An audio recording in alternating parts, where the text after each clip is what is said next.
কারণ আমার হাজবেন্ড আজকে দুনিয়া ছাড়া হয়ে গেছে।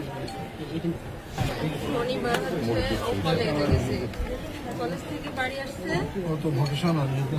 টেকনিক্যাল স্কুল কলেজে বাড়ি এসে ও নাকি কি কাজ করতেছিল ওখানে নাকি ওর আমার শ্বশুরকে ডেকে নাকি ওরা নাকি কি নিয়ে তদারকি করতেছিল, মানে ওদের ছেলেরা নাকি যে জুয়া খেলে ফোনে ইয়ে করে ওগুলা নিয়ে নাকি ও কি বলছিল।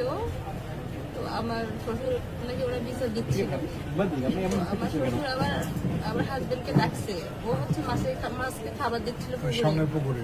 হ্যাঁ হ্যাঁ, তো যখন ডাকছে তখন 2-3 জন ছিল শুধু করতেছিল। ওরার এক পর্যায়ে ওরা হচ্ছে আগে থেকে ওদের ঘরে অনেকগুলো ছেলে এনে রাখছিল, এরা কেউ বুঝতে পারেনি, আমার শ্বশুর আমার হাজবেন্ড কেউ বুঝতে পারেনি।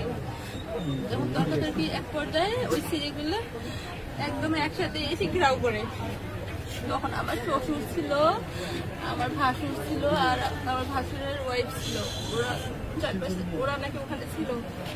ওরা কি করছে, এদের 3 জনকে ধাক্কা দিয়ে ফালাই দিছে, ফালাই দিয়ে প্রথমে আমার হাজবেন্ডকে একটা বুকের মধ্যে ঘুষি দিছে, তারপর ওর চোখে একটা ঘুষি দিছে, তখন ও অজ্ঞান হয়ে পড়ে গেছে। ওর চোখের একটা সমস্যা ছিল, তো চোখে যখন ঘুষি দিছে আর নাকি ঘাড়ে একটা লাঠি দিয়ে বাড়ি দিছে, তখন ও পড়ে গেছে, পড়ে দিয়েছে। আর এরাদের ছিল এদেরকে সবাইকে ধাক্কা দিয়ে চারিপাশে নাকি ফালাই দিছে, ফালাই দিয়ে ওরা ঘেরাও করে ওরা এখন অস্ত্র বাইর করে আমার হাজবেন্ডের মাথায় আঘাত করছে। এই অস্ত্রটা কেউ দেখতে পায়নি।